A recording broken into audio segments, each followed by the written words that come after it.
What's up, fellas? What up? Oh, the Cavs jersey in the back. Nice. Yep. Thought about wearing it, but I was like, I'd rather his name, you can see it. So, Nice. yeah. Yep. Alexa, stop. What's up, guys? Echo. Hey. How's it going? Good, man. Where'd all the LeBron jerseys go? Well, I'm in my dining room, so I was hanging those up, and so I had to take them down. Fair enough. It was time. Got it. No Around the Corn music? Oh, you guys saw, I recorded it. You didn't see it? Don't ask for it, Jeremy. Oh, okay. I had to get a couple takes and record it. It's tough to do live. I'm a little nervous. I'm out of reps or whatever. I'm not used to this anymore. That week off has got me weak. Relax. Well, you may have noticed I tried to keep it a little loose, kind of make this more relaxed vibe type of show. So, not much going out there. Not much going on. Got one for you. Oh, there you go. Nice. There you go. Nice. Mm-hmm. Got to figure out a way to hang that up back there. I know. I can't. It just keeps falling down, and I got the Cap jersey, which seems more appropriate. So True. So, like you said, figure out a way.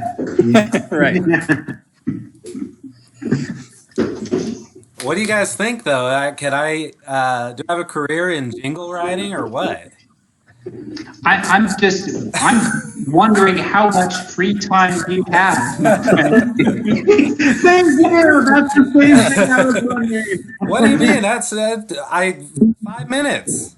Nothing's ready to go. I can bang those out. I'm not going to sing them, obviously, but I can write them. I can write them. I love the video and the song. If I'm being honest, I loved them both. Was this straight Jay-Z status off the dome? Didn't even write it down? No, I didn't have to write that. Oh man, not a lot of depth, not a lot of context to the jingle, so didn't have to write it down. All right, so Before we get going, go ahead. if I may, I'd like to make a proposal for future shows if we could.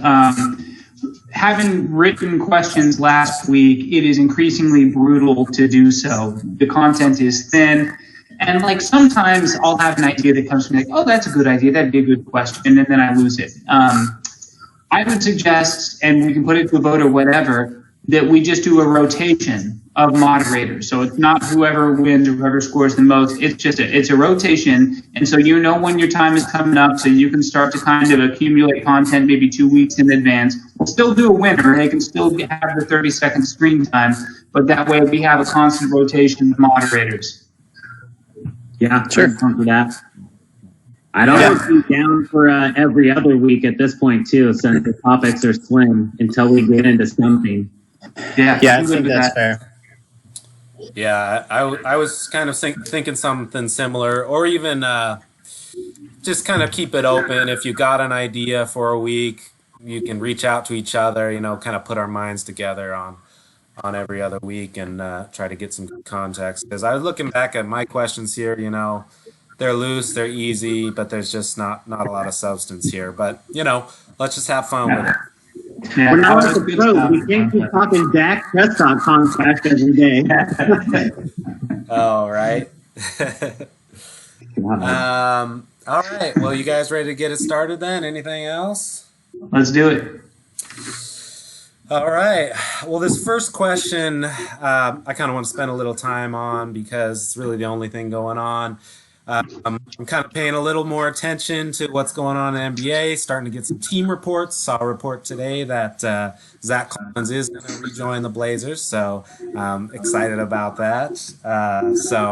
things are coming down the wire. There's been some strange storylines here. So, Devo, why don't we start with you? What are you most excited for with this upcoming season, or what's an interesting storyline that you're most excited to see?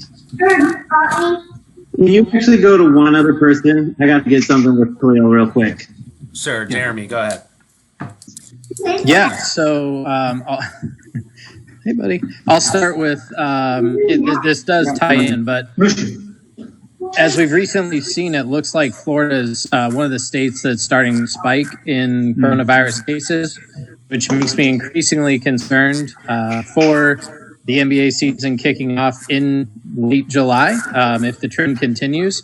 So how that ties in is one of the things I'm most interested to see is who decides to opt out from playing if the season does start, right? We've already heard from several players that aren't happy about this. And so, if their team is one of the 22 that's invited, are we missing someone from the starting five? Is it a key bench player that doesn't want to play?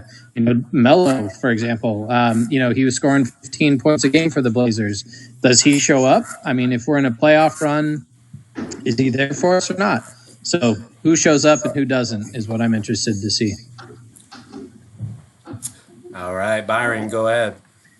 Well, I am very intrigued by the Wild Wild West. I don't really care what happens in the East. It's going to be just a shit show until the Bucks show up in the finals. We all know that. But the West is going to be pretty crazy because between Memphis, Blazers, and New Orleans, any one of those teams could make the 8 seed. I love Ja Morant. I love Dame, of course, and I love Zion. So I'm interested in the 8 seed. But what I'm most interested in is Jeremy touched on it, but for me, it's the logistics and the betting odds. Because right now, you can lock in the Blazers at like plus 20,000 to win the whole thing. Jazz are like plus 5,000, plus 8,000. I mean, ridiculous odds. And what happens if LeBron gets COVID, right? Like, what happens if half the Lakers get COVID? What happens if half the Clips get COVID? And the odds just change dramatically. Like, it only takes one outbreak among the team to now the Jazz are the front runners. And so I'm interested in, and of course, I don't hope that for anybody. And let me just say that I hope no one gets it right. But I'm interested in how dramatically the odds and the betting odds will shift depending on how healthy people stay. And like Jeremy said, who shows up? All right, Devo, go ahead. So it's kind of funny. Just listening to your guys' two opinions, we went totally different directions on this. I totally read the question as like, what topics right now going on do you have the most interest in? And when it comes to that, it's one that's really recent right now. And the reason I picked it is because we all kind of grew up in the 90s. What was big in the 90s? 90s hip-hop rap beats. And what's going on right now? The beef with Kendrick Perkins and Kyrie Irving. I'm loving it. And it's just like a classic beef. They're just going at each other. One thing, Kendrick Perkins was on ESPN today saying that if Kyrie was a bird, he would fly backwards. And that he was just doing stupid stuff, just talking crazy.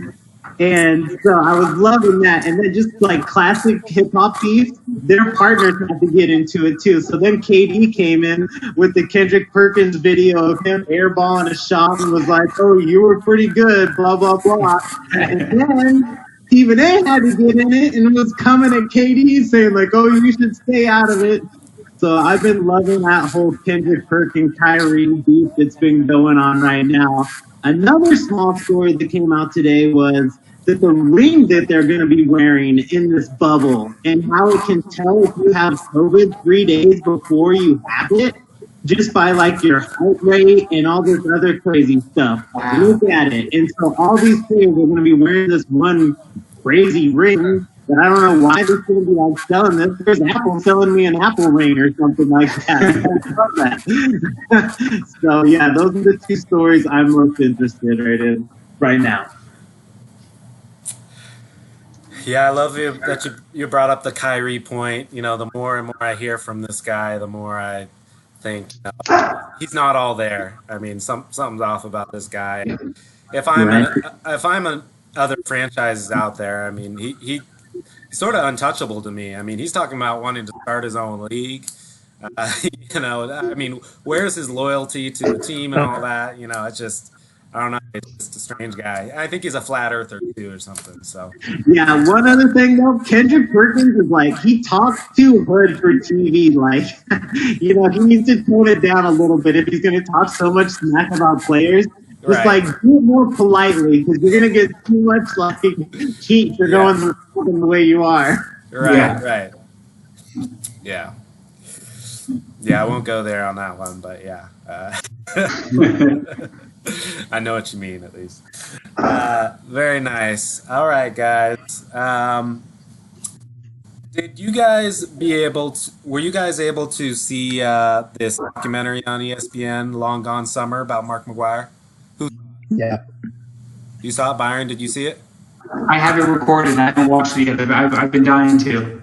Okay.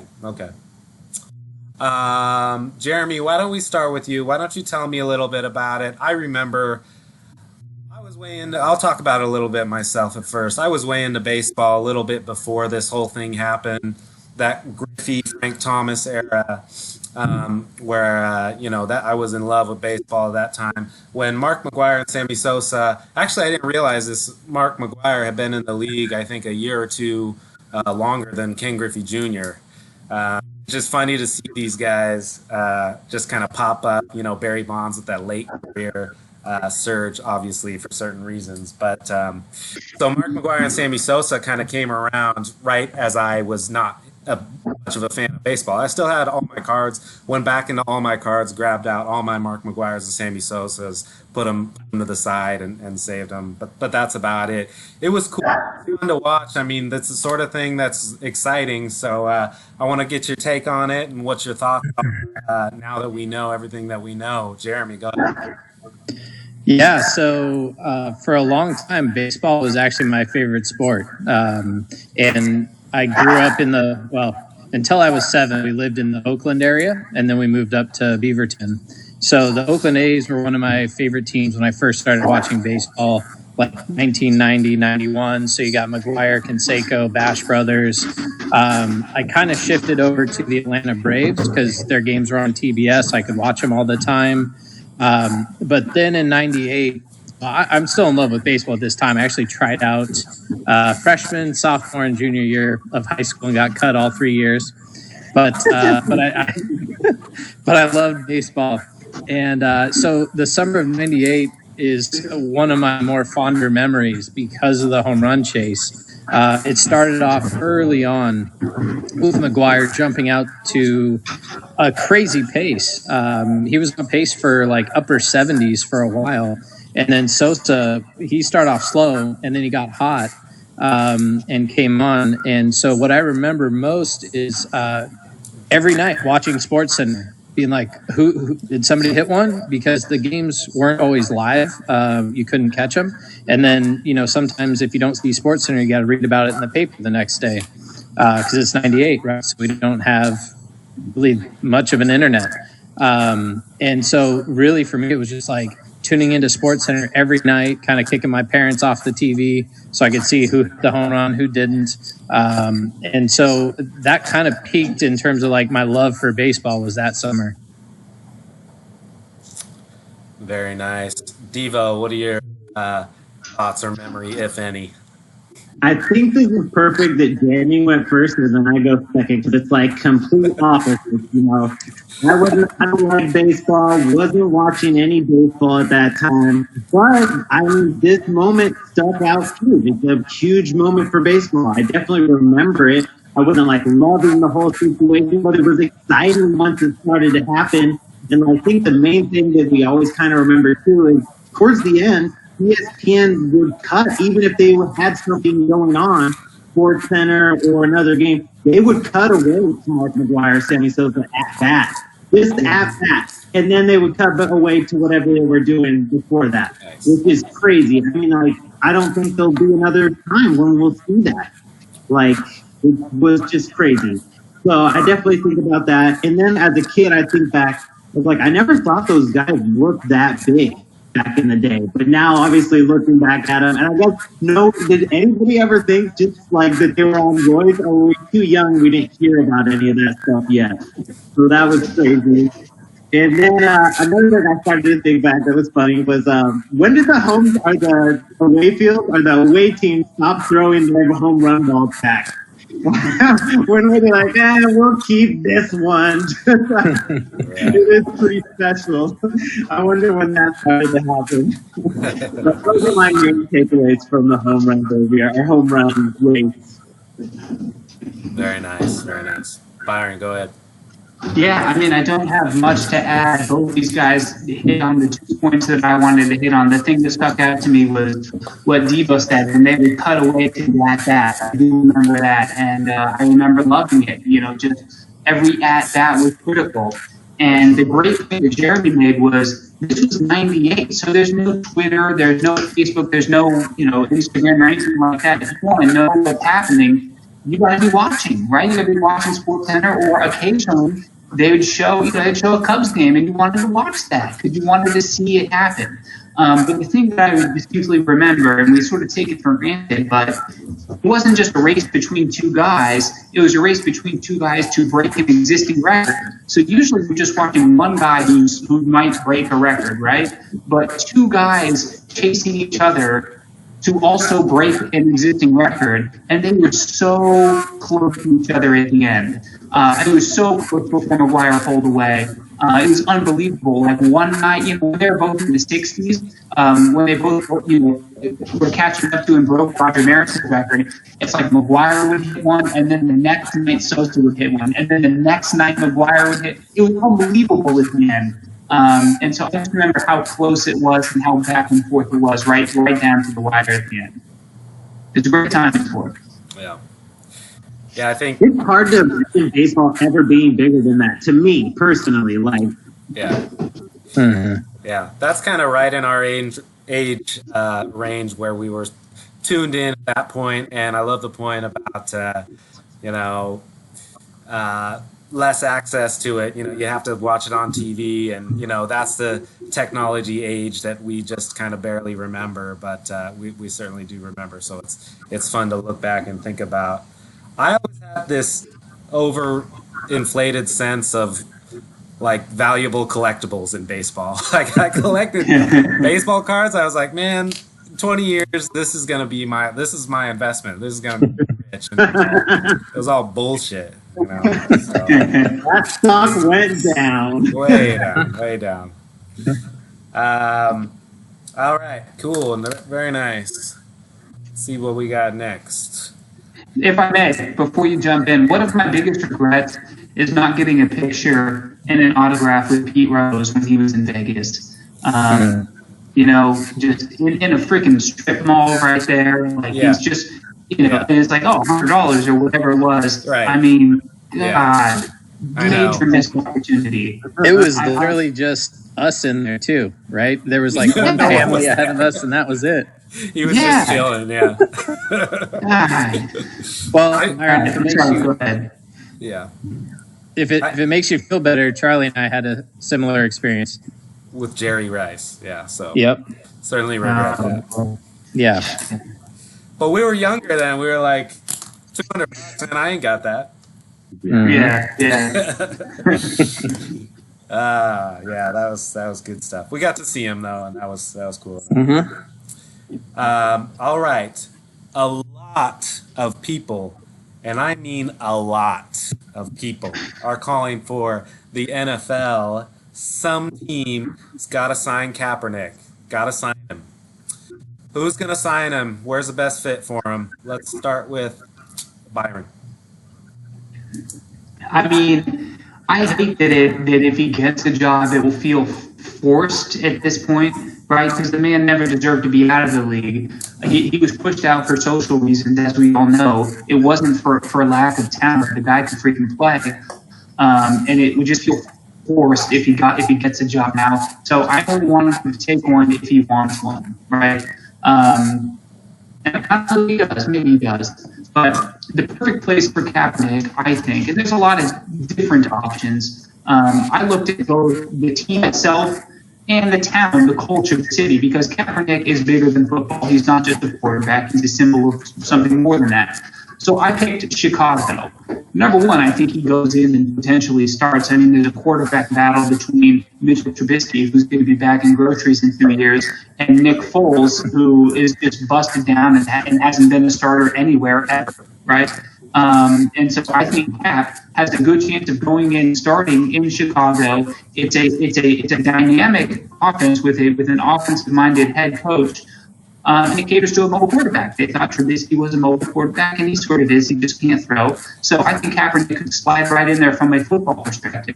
From a social perspective, Chicago is very progressive and very dynamic. I mean, Chicago is in Illinois. It's where they elected Obama. You know, I think they would appreciate the message and the symbol that would come with bringing in Kaepernick. So from a social perspective and from a football perspective, I like Chicago.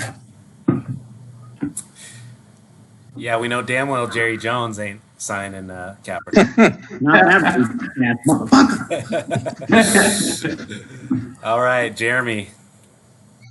All right, so I think I got the perfect place for him. So my take is going to be the Baltimore Ravens. Couple of reasons. Number one, when Kaepernick was in the league, he was more of a runner than a passer, right? Who's the starter in Baltimore? Lamar Jackson, more of a runner than a passer. Who's the head coach? Harbaugh. Who coached Kaepernick? Harbaugh's brother. So who would be able to, speak to his abilities better than anyone else? The Harbaugh brothers get together. He could play for both Harbaugh brothers in the course of his career. From a social perspective, I know, so Bisciotti, the owner of the Ravens, he actually also was like the founder of Tech Systems, where I was working in Portland. He made, I think it was $1 million donation to like Black Lives Matter campaign. So it seems like he's pretty on top of this thing. So from a social perspective, I think that would work. Not to mention, Kaepernick can't come in and start. He just can't. He's been out of the league for far too long. So he's not going to come in and start in Baltimore. He'd be a particularly great mentor for Lamar Jackson. So give me the Ravens. Nicely done. All right, Devo. Charlie, read the last part of your question. The last part of my question? Of this question. This question kind of sucks. Make it interesting. That part? Exactly. So I want you to dock each of them 2 points for not making this shit interesting. Pat doesn't need to be in the league. I just don't think he's good enough. He's been out 4 years. It's been too long. Just like Byron said, he's bigger than the game right now. What I really think we should do is the NFL should pick him up and make a division about helping, injustices around the urban area or whatever, something that he can focus on this main point. I think he realized in his life that he can do something bigger than football. You have being a quarterback, just go do what God has sent you here to do, or what the community needs right now. So I just don't think he should try to be a quarterback. I think he should try to be something bigger than that. And I just cannot have Cap come back in the league when Cam Newton is out there being a free agent. I would much rather have Cam Newton than Kaepernick. The body of work is way better, and it's just way more recent.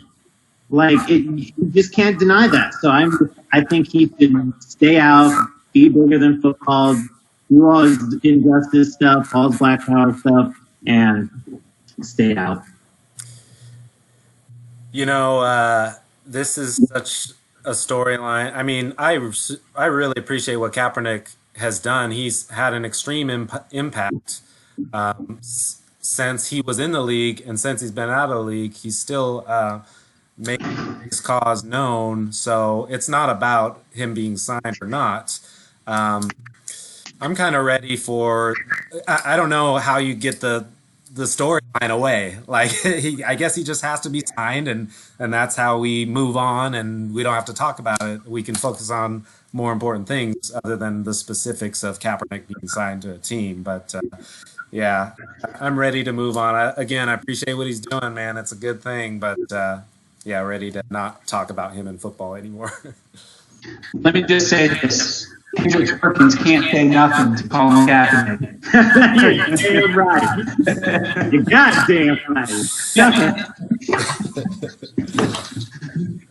right. Okay, did you guys get to take a look at the picks? Didn't really format the way I wanted them to, but this first question, what's that?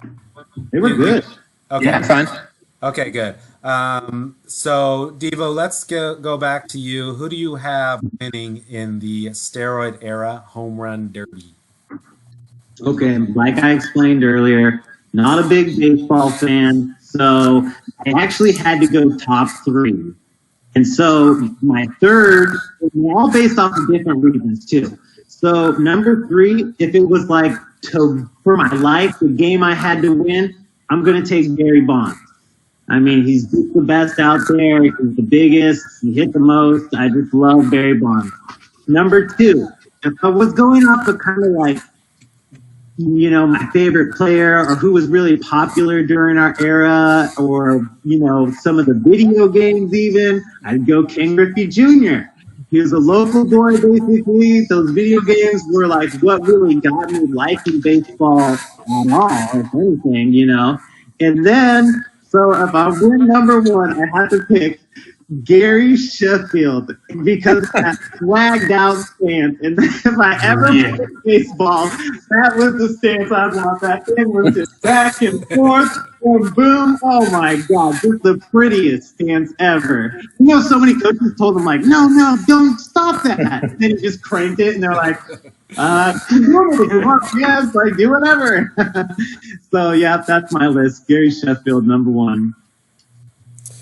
All right, Byron, what do you think? I love that because I applied the same methodology. Look, it's not about it's not about what you do, it's how you do it, right? And we see that in every sport. You know, like Tim Duncan and Kobe Bryant scored about the same amount of points per game in their career. I'd much rather see Kobe or Iverson drop 26 than Tim Duncan. It's just what I'd rather watch. It's more enjoyable. It's not what you do, it's how you do it. And I thought about Sheffield because I love that swag, that bat swing. It's beautiful. But I had to go with the kid. I had to go with Griffey because his swing was equally as pretty. I mean, it was.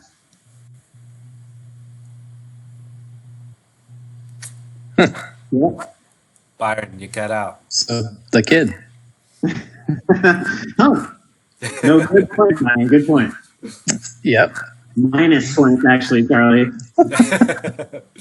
Minus points for internet connection. Jeremy, go back to you for now. All right. So I assumed Griffey was going to be the pick. You really can't deny that Griffey is the pick off that list for a couple of reasons. He won 3 home run derbies in the 90s. He participated in 8 different home run derby contests. So without question, it has to be Griffey. But for the sake of this show and sort of argumentative and whateverness, I wanted to come up with a secondary option. So I don't know if you guys can see back here, right here, this little guy. So I actually got to go to the 2001 Home Run Derby in Seattle. And it was amazing. I loved it. I actually tried getting tickets to the All-Star game, but they were sold out. So Home Run Derby it was. And the guy that lit up the show, he didn't win, but he hit 14 home runs in the first round, was Jason Giambi. And at that time, previous to his 14 in the first round, the previous high was 7 in the first round. So he literally doubled it. And it was just unbelievable to watch and be there for it. And Giambi actually won the Home Run Derby in 2002. So as a secondary option, give me Giambi. Nice. That was a nice one, Jeremy. Yeah. Some good info. Oh, man, it was a great time. I was blown away with just watching these guys. Luis Gonzalez won that year. It was down to him and Sosa. But yeah, it was awesome. Do you remember what you paid for that ticket? Ooh, it was like $100, I think. And I was like upper deck, right hand side by the foul pole, so the foul pole is like blocking half my view. But there were a few guys that hit some pretty close to us. It was really exciting. And like, And again, this is like super expensive to you? Was that like crazy? Oh, dude, I was working at Papa's Pizza, so $100. Yeah, that was hella expensive in 2001. Exactly, that's awesome. Yeah. That was like your whole check, wasn't it? What's that? That was like your whole check, wasn't it? Oh, absolutely. Yeah, probably a couple weeks worth. But totally worth it. That's awesome. Very nice. Some good stats there, Jeremy. I think that one puts you in the lead there.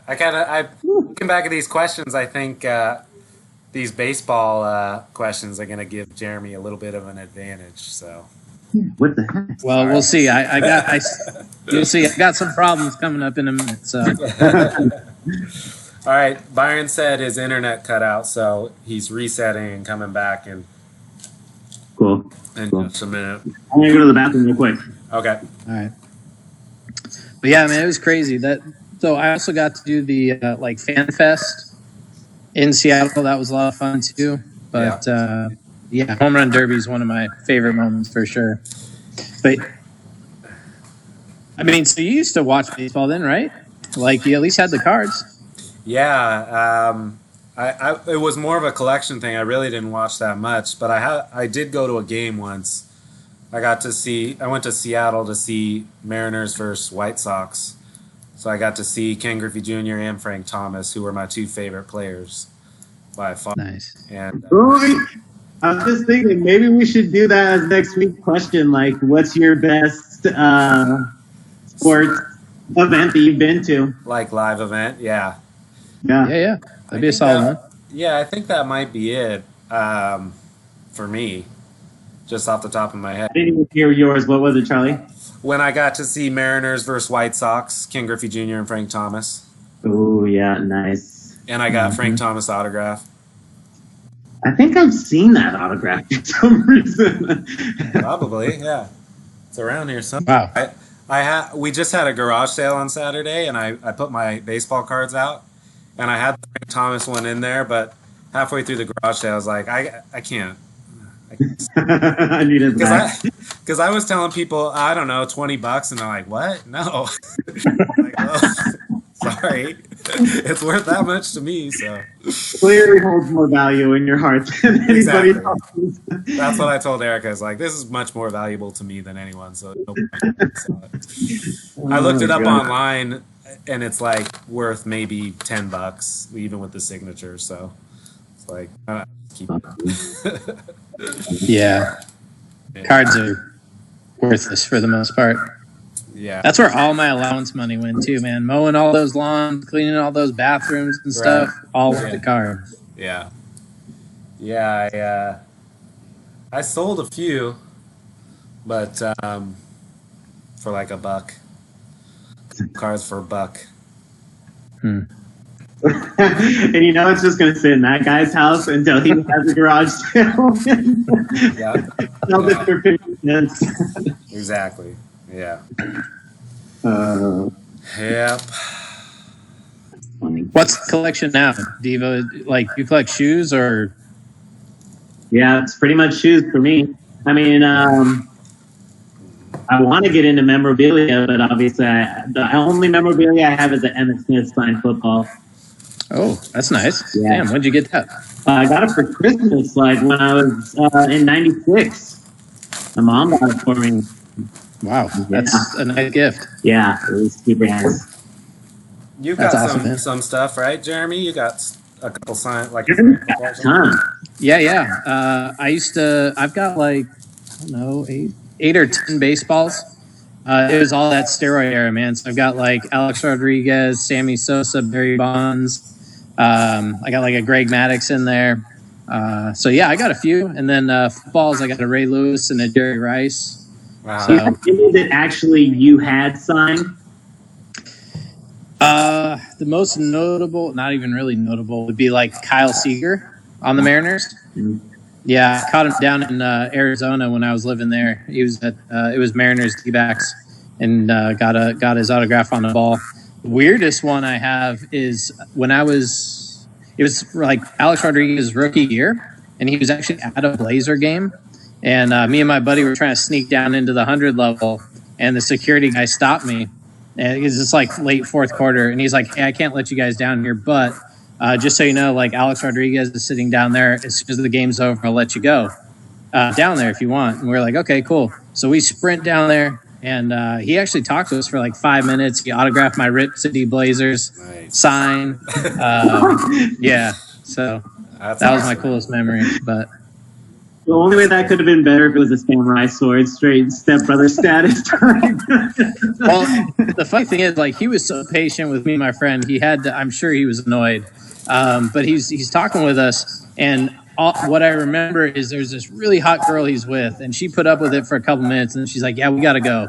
And he was like, "Okay, guys, nice to meet you. We got to go." Nice. That's awesome. That's definitely the most famous person. That beats mine. I think the only famous person I've met is Cliff Robinson. Uncle Cliffy. Yeah. Very nice. We were talking about memorable sports interactions and events, Byron. Jeremy said he met A-Rod. At a Blazer game. Wow. Mm-hmm. That's up there. Yeah. It's up there. That's hard Sorry to about that, guys. No problem. Anyways, do you have anything to add to that last point, Byron? Or? No, I won't. I mean, Yeah. you know I have plenty to add, but I'll leave it alone. Yes.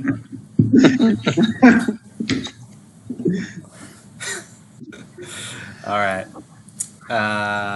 Okay, let's move on then. All right. Buzz around these new gaming systems begins. New Xbox, new PlayStation. What, you guys looking back, what was your favorite system or favorite system in game or game younger? Byron, let's start with you. God, this one is so hard because I was way into gaming elementary school, middle school, and then I faded off, and then I tried to get back into it a little bit, when I got older, but it was a big time commitment. It was expensive, and it took me a long time. So, like the newer stuff, anything beyond like a PS2, I've never played, or I've played once, and I just I don't know my way around it. And so, as far as the newest systems go, I don't know. Historically, I've felt like Xbox has maybe had better graphics with PlayStation, perhaps with a better game selection traditionally, but I don't know. I'm really not. I'm not in any position to speak on that. Equally difficult is my favorite system and game because, and I went back and forth on this probably 10 different times. There are, and it comes down to stages in your life. Like, there was a time when I could point to a Nintendo game, and then a Sega game, and then an N64 game. So the first one that came to mind was GoldenEye. I absolutely loved GoldenEye. There was nothing like it in its time where you could do the multiplayer against each other. GoldenEye was my presumptive pick for N64. But I unfortunately revert back to NCAA football for the Xbox. And it's a silly game. It's built on the Madden platform, so it's solid. The gameplay is fun. But it came with this recruiting aspect to it that, for whatever reason, completely captivated me. And I found myself simulating games, simulating entire seasons, just into the off season to do recruiting to build a roster. And it became like, how successful of a roster can I recruit? And let's see how they go play on their own. And it's crazy, but that's what I liked. And the reason I have to pick that as my favorite is it's the one system in the one game that I've owned and then thought I grew out of and got rid of. And then about 6 years later said, I want that back. And bought the new Xbox and bought the game again. And so I'll go with NCAA football. Nice. All right, Devo, go ahead.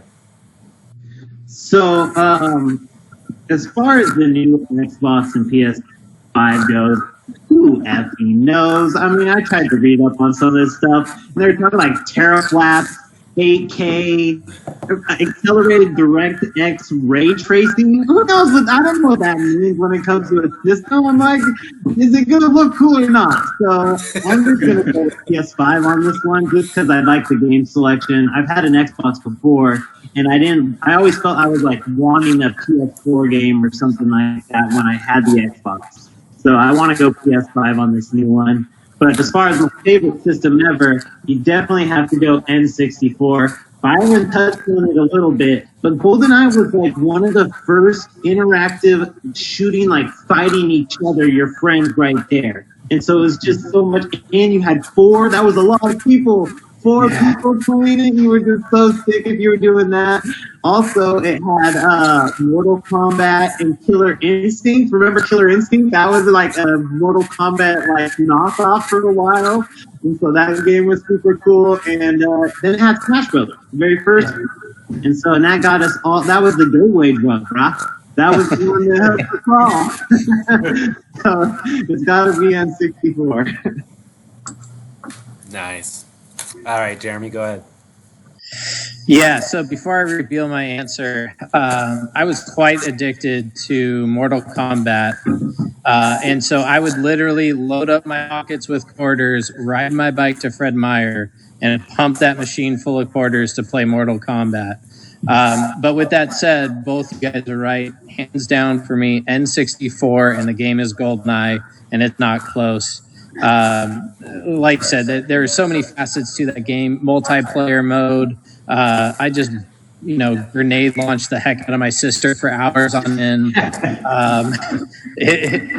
got the agent mode, double agent mode, 007 mode. Like it's just unbelievable. Love the N64 GoldenEye. Yeah. It was ahead of its time.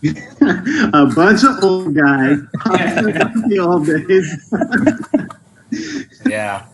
That's awesome. There's a bar down the street from our house that had GoldenEye on an N64 that you could play, which is sick. I think we took it out, but is that the Thai Rose? It's called Clark's now. Oh yeah. Bistro. Yeah.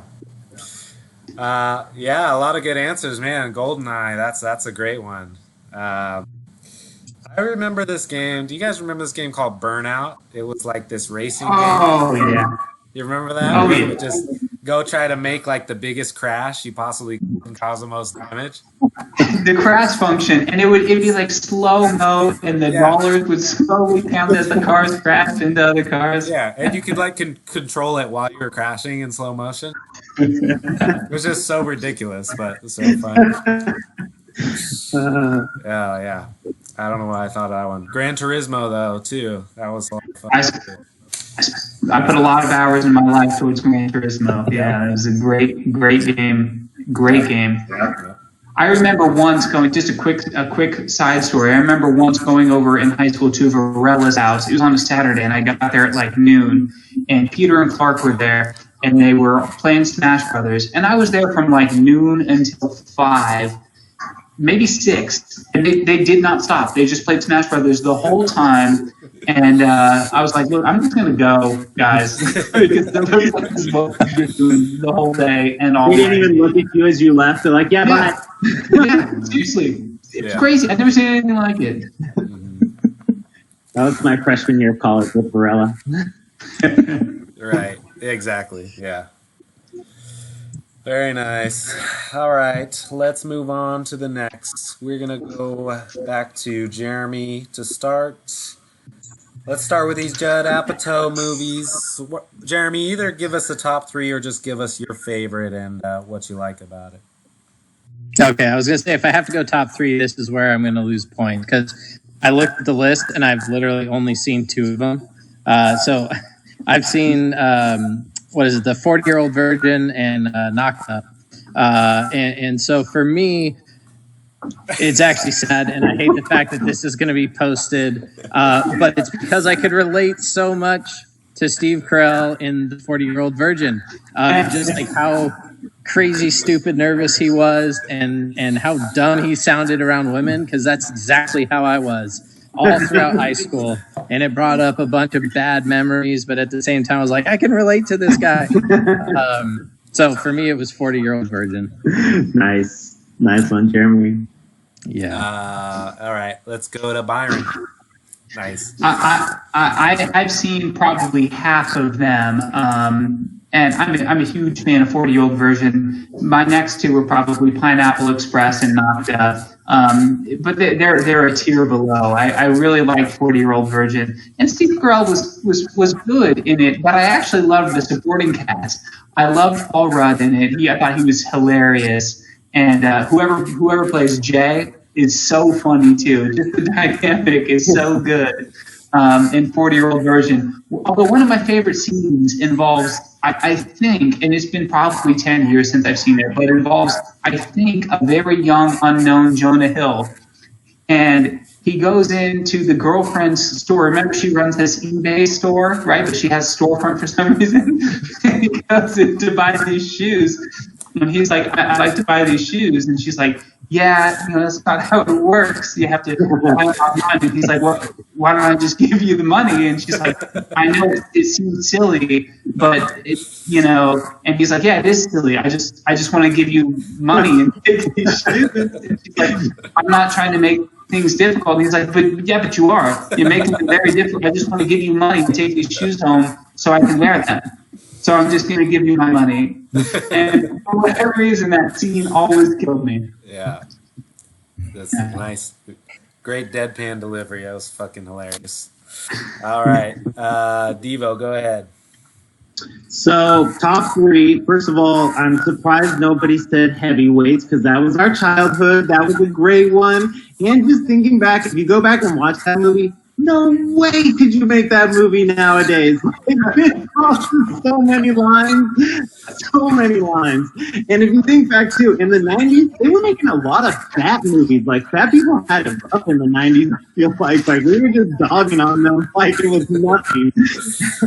So that would be number three. Number two would have to be Knocked Up. That movie, you can just relate to like how scared he was to have a kid and like just how nerve-wracking and how dumb we all are as guys, how we don't know what the hell's going on or like what stage she's in and how she should be feeling and all this other stuff.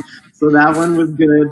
But Charlie already knows the number one answer, and it's Walk Hard. And I have to give it up to Charlie because at first I didn't like this movie, but then he turned me on to it, and now it's seriously like one of my favorite movies of all time. There's just nonstop quotes after quotes after quotes. I mean, we got one of my favorite parts is where he's crying because his wife's about to leave him. He's like, Edith, don't leave me. And she's like, yeah, now that's a great song title for your next song. He's like, that is a pretty good song title, but don't leave me. I love that line. Obviously, the never once paid for drugs line, that whole scene, all those ones are just priceless. You don't want none of this weed. It doesn't give you a hangover. There's no repercussions, like all that stuff. It's just so good. And if you don't like it, go back and watch it. It's the best. Yeah. Mwah. I think I kind of want it. Yeah, it's just the best. I have to give it up to Charlie. He is the one that turned me on. I saw it the first time and I hated it. Yeah, that is funny. Yeah, Walk Hard holds a special place in my heart. You're right about the quotes. It's every line. It's nonstop. You just every single line in the movie. I mean, I don't know how they do it. It's ridiculously hilarious all the way through. And I just absolutely love it. It's just a parody off of old rock bands too, which I love because I love the Beatles and I love Johnny Cash and all that stuff. So it's just a mix of things that makes a perfect movie for me. And it's just the kind of movie, I think Judd Apatow, he sort of, after right 40-Year-Old Virgin, that was a huge commercial success. So I think he was either leaned on by the studios to make movies that were trying to be broad scope and try to attract, a movie like This Is 40, which is a good movie, but it's the topic is kind of kind of bland. You know, he's trying to appeal to a wide scope. I love a movie like Walk Hard, where they're probably a couple times when they're producing it and directing it, they look at each other and say, "Who the fuck is going to watch this?" I don't really know, but we think it's funny, like that type of movie. I just love that. You know, like Anchorman is kind of like that in a way. So, if I may just make a quick comment, I will say, knowing Charlie, you have pushed several movies on me throughout the years that I've watched, and you're almost like a special lens. Like, I wouldn't have seen a particular movie unless and until I've seen it with you multiple times. And then when I see it through your stupid lens, it makes the movie so much better. You did it with Borat, you did it with Anchorman, countless others. And so, you know, there's some sort of magic to it. When we lived in Arizona, we watched Anchorman like every single night. Literally. Like, it's almost like you can't even see it. Like, you need glasses, and then Charlie puts the glasses on for you, and you're like, oh, it is funny. I do. It's true. It's true. We'd just be like, all right, put Anchorman on. Why isn't Anchorman on yet? Every single night. Oh my gosh, good stuff. Go see Walk Hard then, okay? And you gotta keep you're gonna have to put my virtual lens on. Be thinking of action, okay? It's on the list. Yeah, you gotta see it. All right. Next one, if you see that list there, let's go back to Byron here. Why don't you talk about these movies on the list? Which one would you get rid of in each column? And let us know.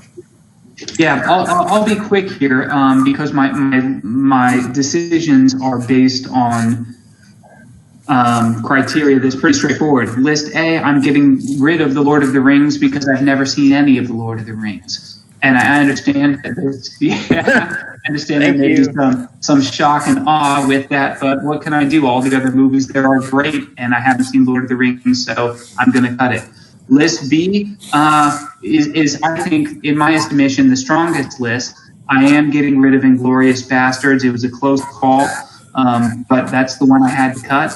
And then list C, I'm getting rid of Spider-Man.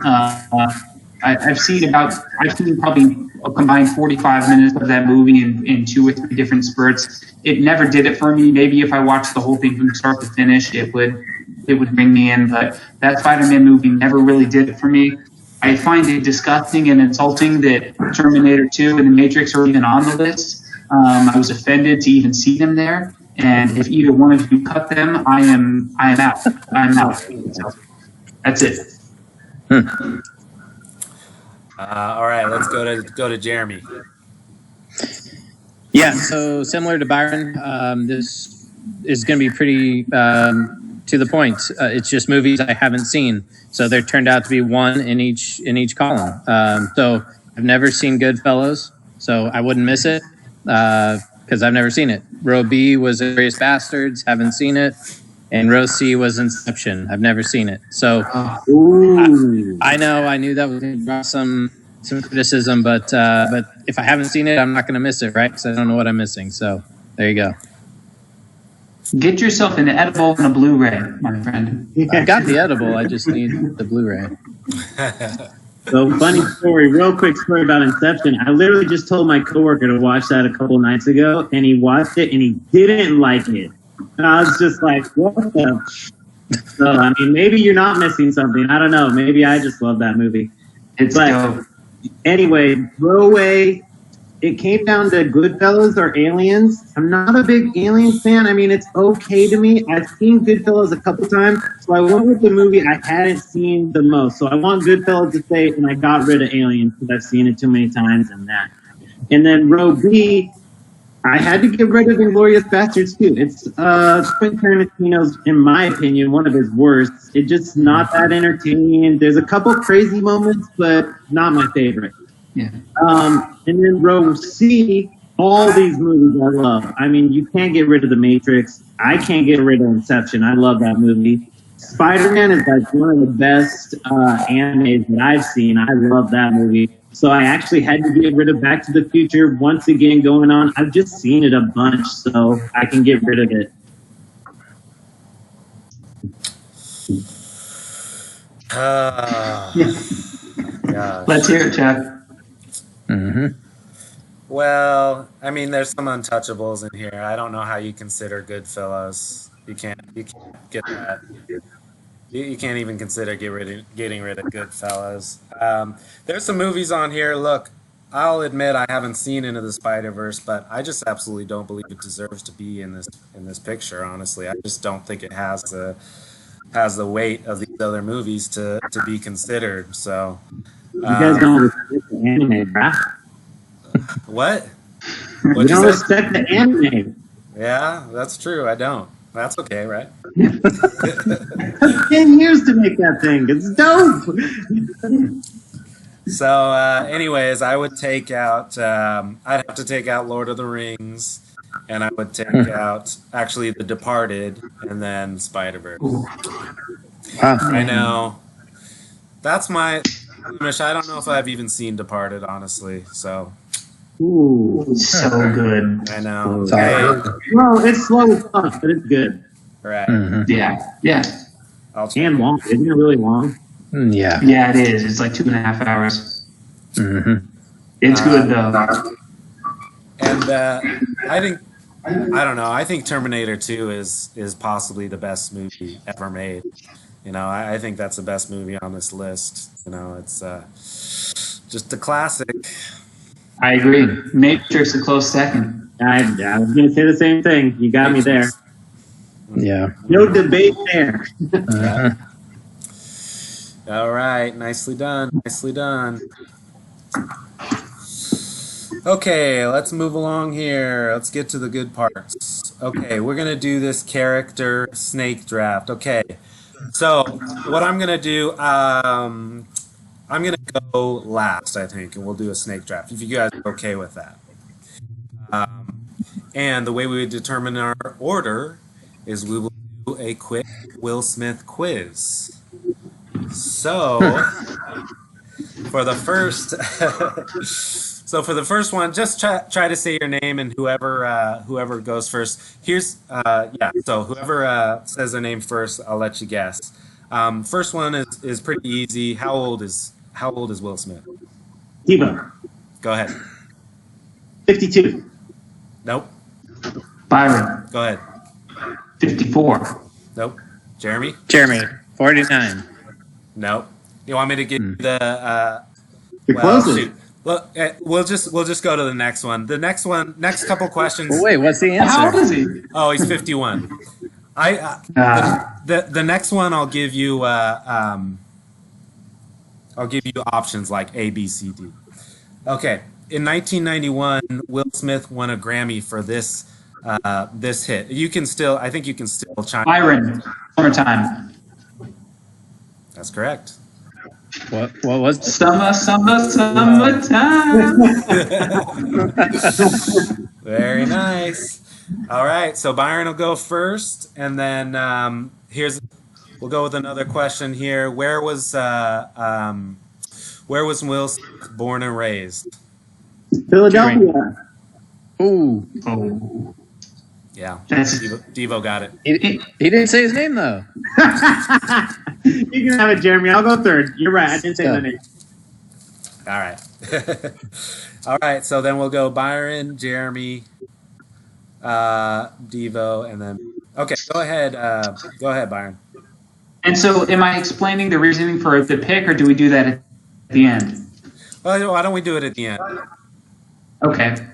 Well, with the first overall pick in the Will Smith draft, I think it's pretty obvious. I will take Mike Lowry. Nice. Jeremy? All right. I'll take his character, Chris Gardner from Pursuit of Happiness. Solid. Nice. The champ is here. The champ is here. I'll take Ali, baby.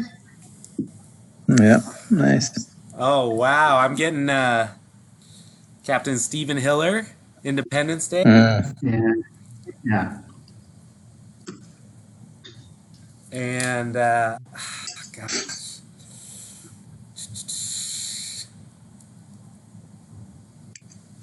I'm not prepared. Oh, I gotta go with Agent J. Okay. J, Men in Black. I think we know who won this draft. So let's go ahead and go to Devo. So for my second pick, I'll take iRobot. Oh, Solid. Okay, Jeremy. yeah, I got his character, Dr. Robert Neville from I Am Legend. Nah. Oh, Byron's fist. Oh yeah, As he should that be. was that's where I was going. And so I'll take his character. And I don't have the name, but I'll take his character from 7 Pounds. I don't know if you guys have seen that, but it's solid. All right. Nicely done. All right. So we got Byron with Mike Lowry and 7 Pounds guy. Jeremy, what's the guy's name from Pursuit of Happiness? And Dr. Roberts. Mrs. Gardner. Okay. Okay. Who do you guys think will win this draft? Byron, what do you think? Man. What were Devo's? Devo had the iRobot guy and Ali. I like Jeremy's and Devo's because they have the swag, the Will Smith action hero swag of iRobot, or Jeremy had I Am Legend. I Am Legend. So they have that swag, but they also show the other side of Ali or the Pursuit of Happiness. They showed the depth, right? And so they really covered the Will Smith spectrum. So I'd give it to either one of those guys. They snaked my movies for what it's worth, but First pick. God damn it. More importantly, Charlie, who you got winning this thing? Oh man, that's a tough one. I like mine initially. You know, I got those blockbusters, Lockdown, Independence Day, Men in Black. I'm not very versatile though. You know, I got that. It's the same character. Same character, right? So I lack versatility, but yeah. So I'll still go with myself. I think I won. Has there ever been more swag than Mike Lowry, though, in any movie by anyone ever? Yeah, That's a fair point. Fair point. All right. Well, I guess let's move on to the fun stuff, guys. What do we got next? We got any more questions? Let's talk about some NFL real quick, okay? Kyle Shanahan signed an extension. Is this deserved? And who do you think could make a surprise run, Super Bowl run this year? Why don't we go back to Devo? What do I think about Kyle Shanahan? Not much, but I do love it when teams hunker down and pick their guy. I love it when the team just stays with their coach and they got a good one and they just keep riding them decade after decade. I love New England. I love Pittsburgh. I love all those long-term coaches. I even kind of liked what they were doing in Cincinnati with Marvin Lewis. It just gets rid of the drama of like, oh, who's going to be your coach next year or blah, blah, blah. I just don't like dealing with that. So I think it's good for the 49ers, good for you guys. Surprise this year run this is kind of just based off of hope, but I'd like to see the Cardinals go far. I'd like to see Kyle Murray and DeAndre Hopkins really like be a sick connection and see them tear up that division, because that would also make some of my friends depressed too. So if they end up winning that division, that'd be great on all fronts for me. So those are my two favorites. Or my opinions. All right, Byron, go ahead. No. The answer is no. Shanahan is not worth the money. He's not worth the extension. A lot of coaches' contracts are not revealed, and so Shanahan is rumored to be one among 8 double 8-figure coaches. So there's only eight coaches in the league that are making $10 million a year or more, and Shanahan is now among them. All of them except Sean McVay have a Super Bowl ring, and Sean McVay has a winning percentage of just shy of 70%. All of the 8 suspected are well above 60% winning percentage. Kyle Shanahan comes in with a 23-25 record. The guy has a losing record. He hasn't shown that he can do it. And he's had an elite team in the Niners. That is a legitimate elite team. And so, no, he doesn't have the record to justify the money. And look, you're the San Francisco 49ers. You are a marquee franchise. You're not the Minnesota Vikings. You're not, the fucking Jacksonville Jaguars. You don't have to settle for someone. People come to you. You're the prom queen, right? You get to pick your date. You don't need to double down on Shanahan right now because he's not going anywhere. I don't like it. I don't like it. As far as my Super Bowl sleeper, I'm glad you picked me before Jeremy, although Jeremy's a Niners fan, but I'm going to go with the Seattle Seahawks. I think they are a solid sleeper. Last I checked, they still have Pete Carroll, they still have Russell Wilson, and they got a solid run game. Chris Carson is decent. They bring in Carlos Hyde on offense. They have DK Metcalf, who's a beast. They bring in Greg Olsen. I mean, that's sounded pretty good to me. A Pete Carroll-led offense with Russell Wilson, DK Metcalf, Greg Olsen, Chris Carson, and Carlos Hyde is solid. And on the defensive end, they've always been good on defense. That hasn't fallen off, and they used their first 2 draft picks, first-round and second-round picks, on a stud linebacker and an edge rusher. So I like the Seahawks to make a run. And we all know that they can win on the road. They made the playoffs last year and beat the Eagles on the road in the wild card game. So I like the Seahawks. I think they're solid. I think they can make a run. Yeah, I'm sure Carlos Hyde is really going to move the needle on. And a 35-year-old tight end with bad knees. Carlos Hyde had 1,000 yards in Houston last year. Come on. What about Greg Olsen? I want you to address the Greg Olsen thing. Did you see that video of Will Ferrell pretending to be Greg Olsen on that Seahawks Zoom call? Loved it. I don't play special teams. Google it and check it out. All right, Jeremy, go ahead. All right. So, yes, Kyle Shanahan absolutely deserves it. Over the last 10 years, aside from Belichick, can you name NFL quarterbacks that have been to 2 Super Bowls? It's a short list. It's Pete Carroll, Mike Tomlin, and Kyle Shanahan. So, yeah, he deserves to get an extension. He took that franchise from one of the worst teams in the NFL to a Super Bowl contender in 2 years. The first year he was there, Garoppolo got hurt. As we all know, quarterback's the most important position in the NFL. He got hurt in like week 4, so I don't fault him for his whatever record Byron said. So yeah, absolutely, pay that man his money. Keep that front office intact. All right. Nice job, guys. All right, let's get on to... Who was your sleeper? Sleeper. Devo, you're going to like this. I'm actually going to take the Dallas Cowboys. The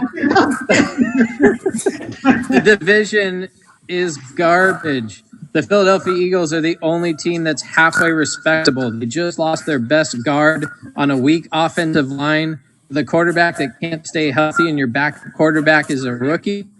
Dallas is gonna run away with this division. They're gonna get a high seed based on that. Surprise team, give me the Cowboys. This was the worst episode for Jeremy ever. First was like a little virgin comment, now he's ruined for the Cowboys. I don't like it. The only thing I do like is this right here. Yeah, that's the only thing you got going for you. I even ran out, so yeah, this is not good. No Buffalo Bills love, huh? Oh, I thought about that. That's a good call. Glad you mentioned them. All right, guys, we're going to move into the final round. I'll let you know where we're at here. Devo has a 1-point lead over Byron and Jeremy, tied with each other. Come on. Okay? So it's a tight race. Now, what we're going to do is we're going to do some sports trivia, okay? It's going to be similar to the Will Smith trivia. And here's the deal. If you buzz in and you get a wrong answer, then you'll be ineligible to buzz in on the next question after that. So, How do we buzz in? just say your name, just like before, and then, yeah. So, you guys ready to go? Ready. Okay. In 1990, two major league greats made baseball history by becoming the first father-son duo to hit back-to-back homers in an MLB game. Jeremy. Go ahead. Ken Griffey and Ken Griffey Jr. Too easy, right? Too easy. All right. So this is Sports Illustrated puts out a Sportsman of the Year. Last year it was the women's soccer player. I can't remember her name. Megan Rapinoe was most recent Sportsman of the Year. The winner of the award in 2000 was the first athlete to win it for a second time. Name that athlete. What year again? In 2000. That was his second win. Devo. Go ahead. Tiger Woods. Yeah. Great guess. Great guess. Yeah. Nicely done. Yeah. All right. Everyone knows that Hall of Fame great Michael Jordan played his college ball at North Carolina, but playing for the Tar Heels wasn't his first choice. Who did His Airness originally want to play for?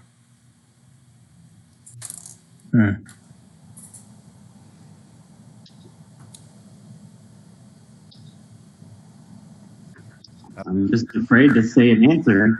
I know, you'll be ineligible for the next one. So nobody. UCLA, but the Bruins didn't even recruit him. All right, let's move on to the next one. Back in the day, ESPN college football analyst Lee Corso actually played college football. In the mid-50s, he attended Florida State and roomed with another notable Knowles player who would go on to be a ridiculously famous actor.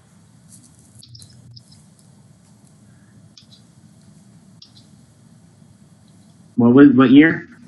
In the 50s. I know who it is. That's not going to. I know who it is.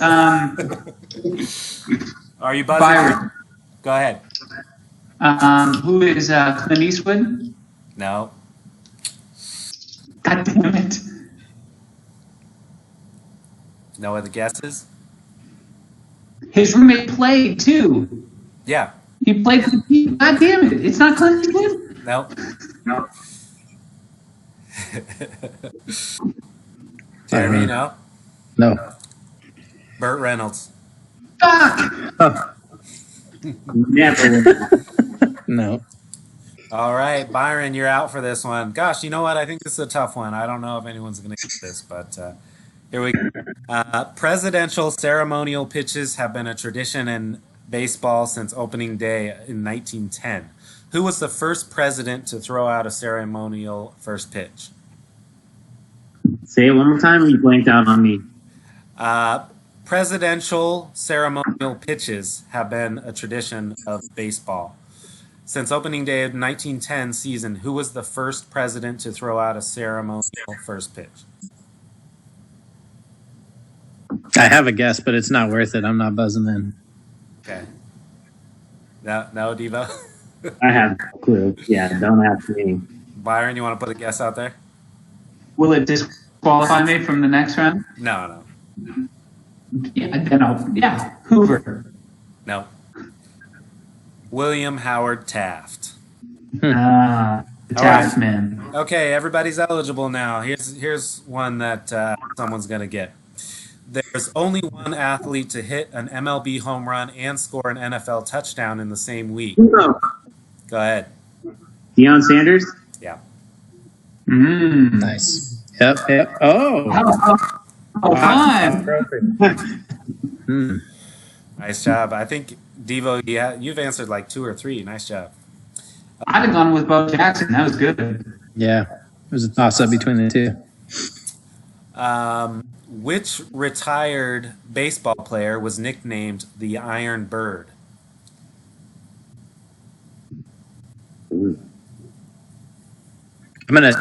Jeremy. Go ahead. I'll take a guess. I'm assuming it's Cal Ripken Jr. Yeah, good guess. Nah. That could play for the Orioles, or like, what's the bird? Okay. Yeah. Yeah, I guess so. Okay, I think we got one more. Florida State's. You guys ready? Okay, yeah. This is the last one, so you gotta make a guess. Florida State's Jameis Winston became the youngest player to win the Heisman in December 2013. The oldest winner also happened to play for Florida State. Who is he, and how old was he when he won? Or who is he? It's fine.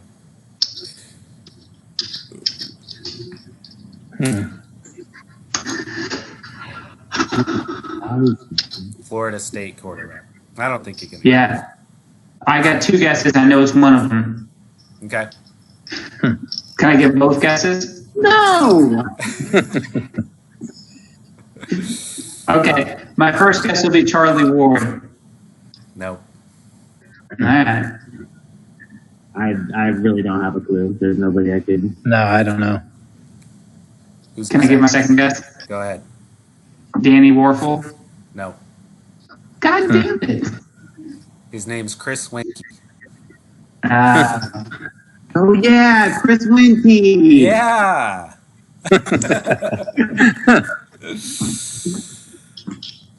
Charlie Ward, Florida State quarterback, won the Heisman at Florida State and then played like 8 years in the NBA for the Knicks.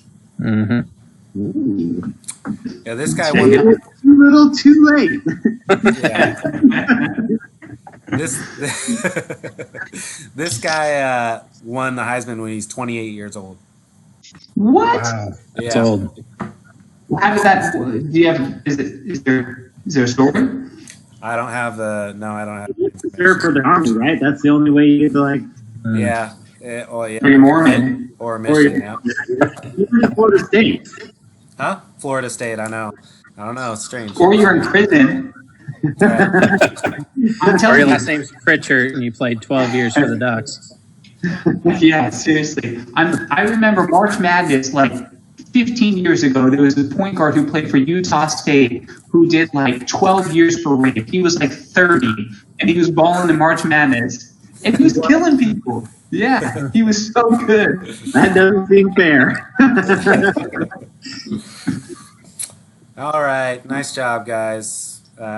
Some of those questions were pretty tough, but Devo, you pulled away with it there. Answering, I think you got 3 of them right. Nice job. Yeah. Right. That's solid, man. All right, guys. Well, Guys. this is based off of what kind of happened to me today, but we all know Juneteenth is coming up tomorrow, and that is the official holiday for when blacks got their official freedom. And my neighbor came up and she had picked some strawberries out of her yard, and she's like, "Hey, I was thinking of you, and I just wanted to give these to you for Juneteenth." And I was like, "Man, that's really nice. Like, I appreciate that. Like, that, it's just a simple gesture, but it means a lot." And so I thought, if you guys have a neighbor who's black, or, you know, someone around at work, if you're going to work tomorrow, maybe grab something, a little something nice for them and say, "Hey, happy Juneteenth," or even just say happy Juneteenth to them tomorrow, just for the heck of it. It might go a long way for somebody. So, happy Juneteenth. Cool, man. Very nice. Nice. I like that. I think I will do that. I do have a black neighbor. Do it. Nick, he's a nice guy. We hang out sometimes. Yeah. Yeah, do it. Nice. Um, Can I I'll make a quick comment? because it's been a while, Okay. so we don't have to do. We can start the rotation after that or whatever. That sounds great. Just a Oh, quick yeah. comment, and I had this ready to go because, frankly, I expected to win, but whatever. It's looking more and more likely that the highest paid player in Major League Baseball this year will be none other than Bobby Bonilla. And if you don't know the Bobby Bonilla story, Google it. It's worth it. The guy deferred his contract like 25 years ago when he was still playing in like the early 90s. He's like, nah, you don't have to pay me my $4 million now. Just pay me like $30 million over 15 years, 20 years from now. And the Mets were like, yeah, okay. And so like he gets a check for like $2 million every year for basically the rest of his life. It's the Bobby Bonilla deal, and he's looking like he's the highest paid player in Major League Baseball this year. So I got a kick out of that. That was good. Only Yeah, baseball. it's amazing. Only freaking baseball. It's true. It's true. Nice. Okay, boys. Well, Devo, start working on questions. I guess let us know if we're going to go next week or the following week. We already talked about one question. Start thinking about it. Your best personal sports moment, like one of the best events you've ever been to. If